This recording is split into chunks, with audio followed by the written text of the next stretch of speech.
I will invite now Arie Levy Cohen from Codex Execution GmbH. He's a founder of Codex. Arie Levy Cohen, Execution GmbH founder, international entrepreneur and advisor, various roles as manager director, CEO and CFO, speaker at multiple FinTech conferences.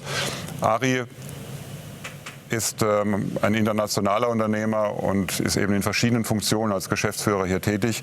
Und jetzt gebe ich weiter an Arie und begrüße ihn. Er ist zugeschaltet und von weit weg, aus Amerika in dem Fall. Herzlich willkommen, Arie. Welcome, Arie.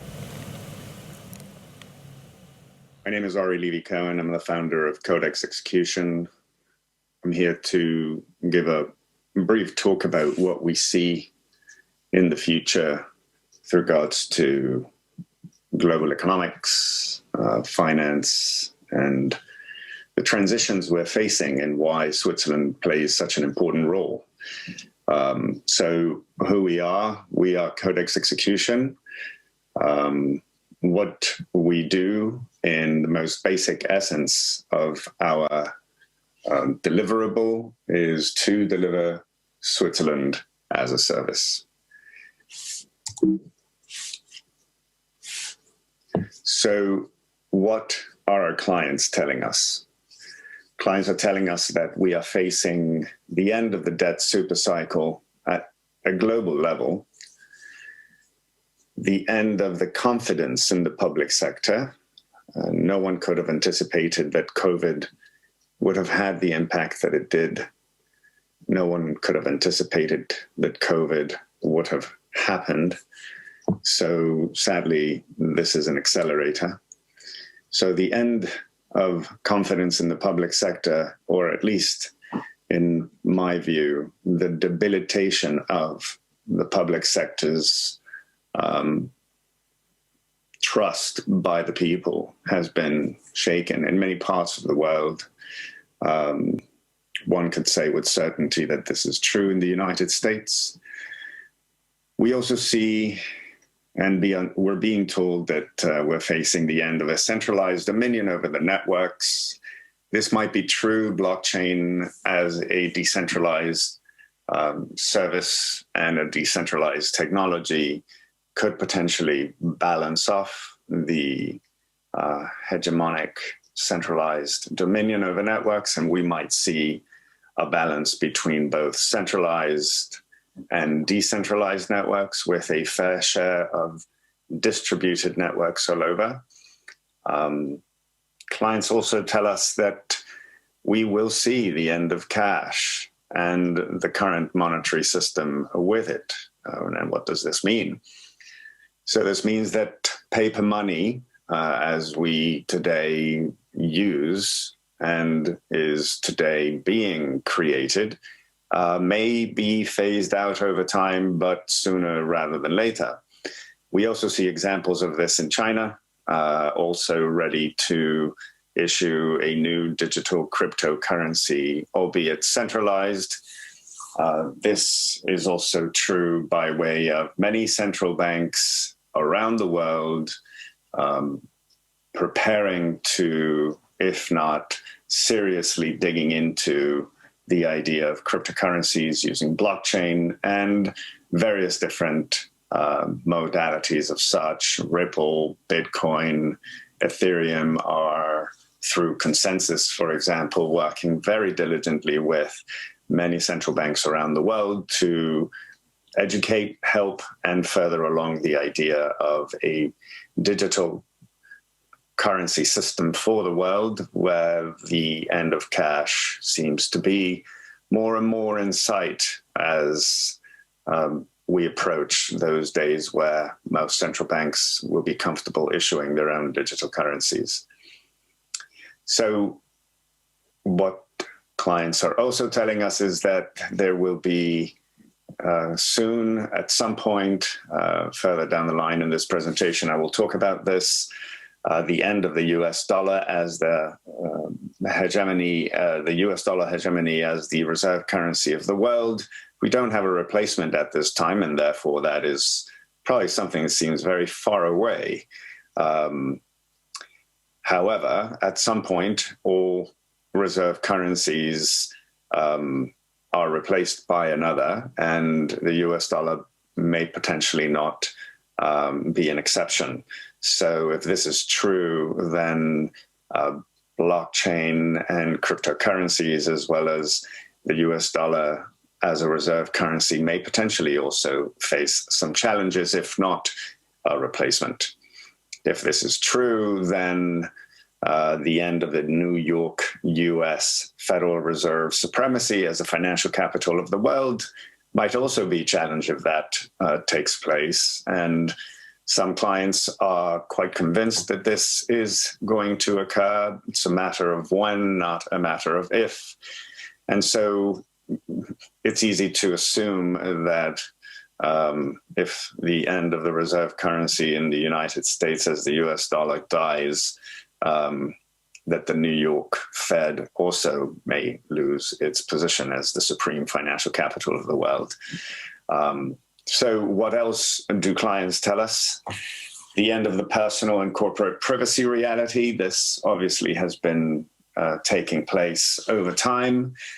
Social networks, digital networks have been scrambling to protect our personally identifiable information, legal entity identifiers for the benefit of FATCA, continuous reporting standards, for the identification of the source of wealth, source of funds, OFAC, Office of Foreign Asset Control, KYC and AML, our favorite, and obviously legal and compliance.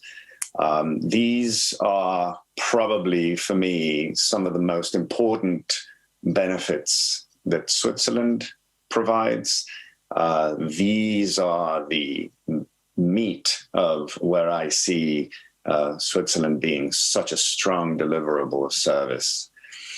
What else are clients telling us? Well, that there is going to be the rise of a commodity super cycle as the end of the debt cycle ensues. And if this is true, the global flow of funds should abandon this sovereign debt concentration of capital as it transitions into the commodity cycle. So the way it's being presented to us is that as the global flow of funds abandons sovereign debt and transitions into the next economy, this obviously with sights on preserving purchasing power and preserving wealth, the acquisition of global commodities will be sort of the destination for that.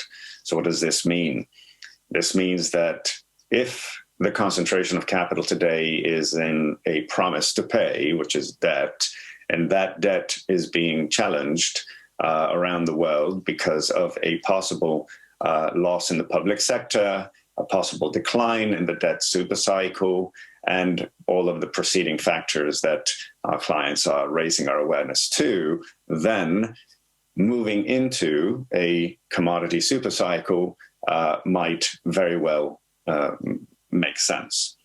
There's another slide further down the line that I will illustrate this fact. And then the last thing, obviously my favorite, blockchain and the digitalization of all global assets. So they say, if it can be digitized, it will be digitized. Will all be digitized? Absolutely not. However, all that can be digitized will and shall be digitized. And if it can benefit from the utility of a public blockchain, it will. And if not, it will probably be a combination of a private public blockchain system. Will it all be decentralized? Absolutely not. There will be both centralized and decentralized systems, as we discussed before.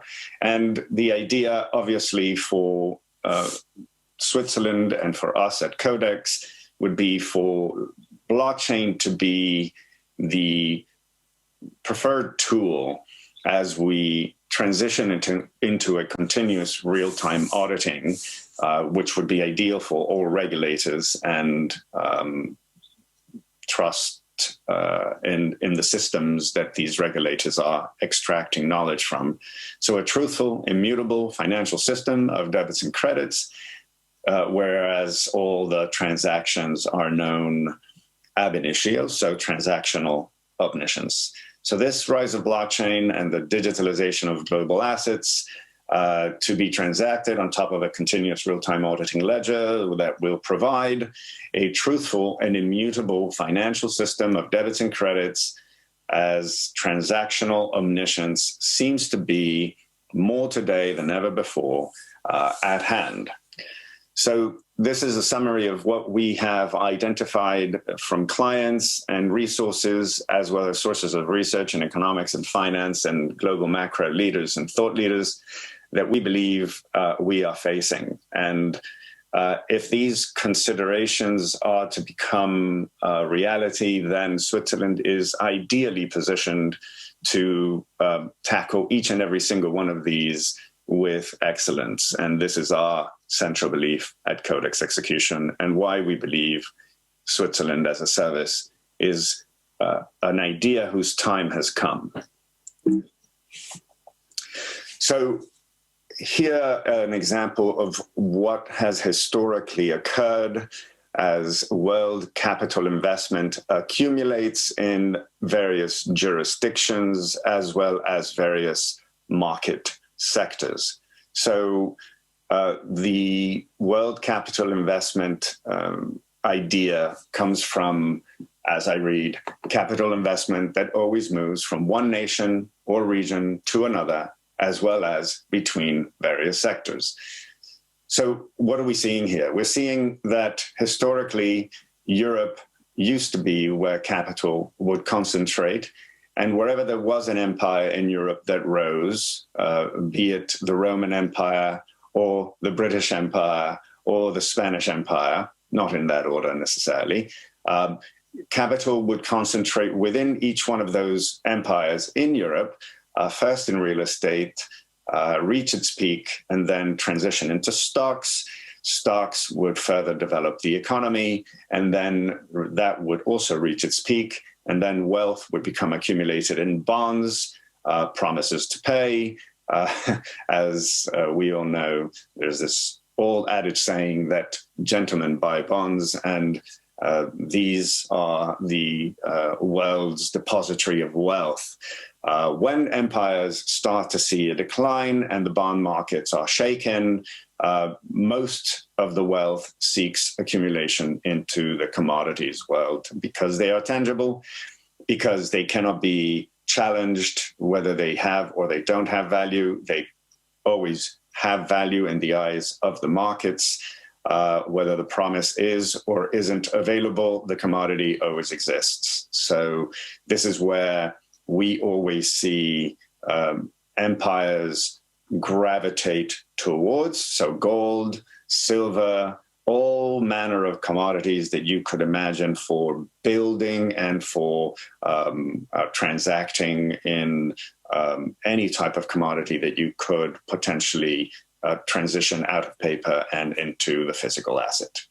And so when Europe saw its final days, North America became the destination for the concentration of capital. North America was no different. It went also through these cycles of capital concentration and capital investment. We are now in the bond market accumulation of wealth.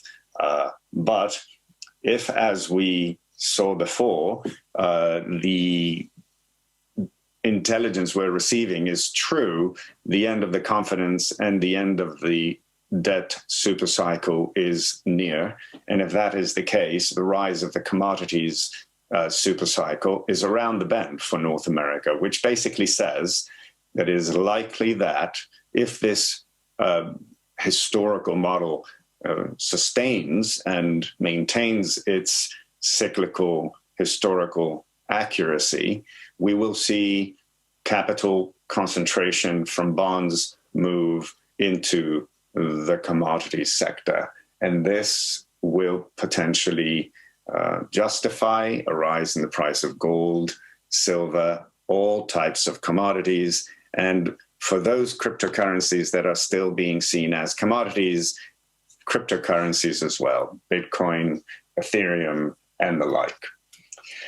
So here's an example. What are we seeing here? So if the commodities supercycle is coming next, and it is true that confidence in the public sector is being challenged. Let's put some historical comparables here. This is a sixth wave of the fall of the Roman Empire.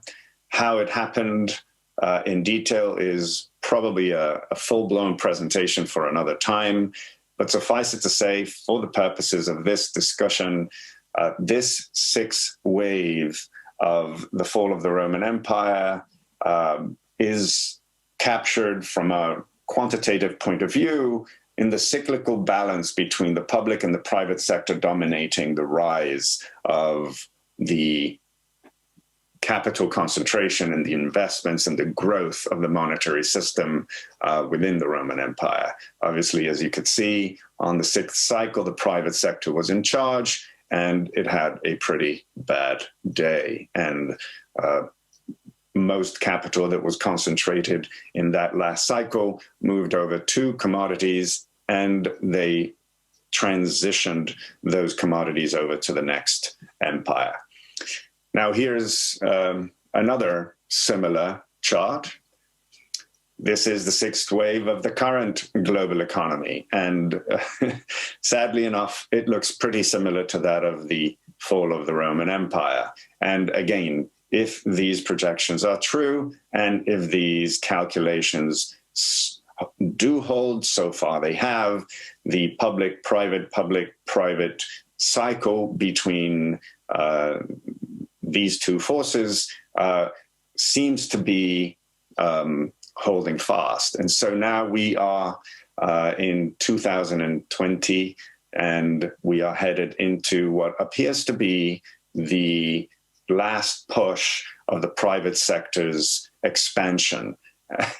If we look at the central bank balance sheets around the world, one could see that that spike seems to be pretty true. Whether this is or isn't going to occur within the forecasted numbers that you see here, which basically suggests that the 2032.95, or in other words, 2033, will mark the beginning of the decline of the current global financial system, which probably could deliver a global financial crisis. If this is true, and this does hold, again, Switzerland is the premier place to attract a tremendous amount of wealth for various different reasons that I will describe soon. So what is an economy? An economy is a system of cooperation, and often a choice between two different means, voluntary cooperation or coercion. As we know, there are countries around the world where coercion is the preferred approach. Voluntary cooperation for democratic and open, free societies is the choice. Switzerland obviously enjoys a voluntary cooperative system. The science of economics testifies that voluntary social cooperation is by far the best means for achieving peace and prosperity. And so with a tried and true history of this voluntary type cooperation of an economic system that has had a historical respect by most of the populace around the world, whether they participate in a voluntary economy or a coercive economy, all see Switzerland as a very strong jurisdiction that upholds all of the tenets of a free and open society of cooperation and a strong economic system that supports it. So these are today's hierarchy of the Internet of Things and its needs. Why is that important? Well, if we analyze what's important in a free and open economy of cooperation, these needs must be considered. And nowhere have I seen a better representation of these needs being met than in Switzerland. our physical needs, security needs, connectivity needs, data needs, and our smart needs. Switzerland has, however small of a country it might be, mastered these needs in a superlative fashion and for the benefit of many technology companies that have found a home in Switzerland, as well as all other manner of industry that have found a home in Switzerland. These needs have basically been the hallmark of Swiss deliverables. And I believe that this, together with other values that Switzerland upholds, will make Switzerland as a service a tremendous opportunity for all service providers in Switzerland to come together and cooperate in a manner that will put Switzerland on the map as the premier destination to do business, to preserve capital, and to protect wealth, as well as your trust, your estates, your wealth, and your well-being. From a business point of view, no better place to do it. So Switzerland as a service, in our point of view, is based on a model built on trust. Trust that we believe provides benefits to all people from all over the world. Switzerland is strategically situated. There is a global trust in the political stability of the country. There is global trust in its legal system. There is global trust in its banking system. There is confidence in its professionalism and its professional workforce.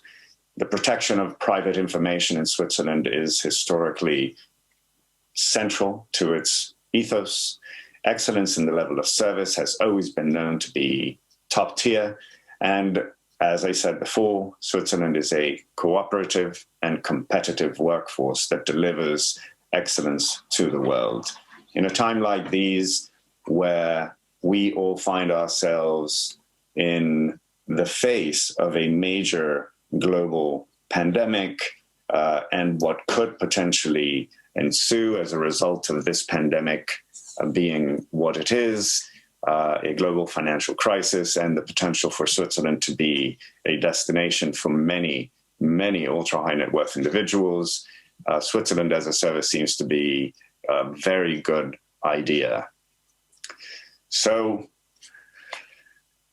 if you are confused and you don't know where to go, take your twisted Rubik's Cube and bring it to Switzerland so that we can bring it to the sages of service, and we can deliver excellence to you together with all of you, and with Codex as a hub to deliver these clients to Switzerland together with you as a team, a hub and spoke model that we believe will last for the next foreseeable future as the premier destination for most people. Thank you very much, and may you all enjoy the rest of these presentations that follow. Cheers.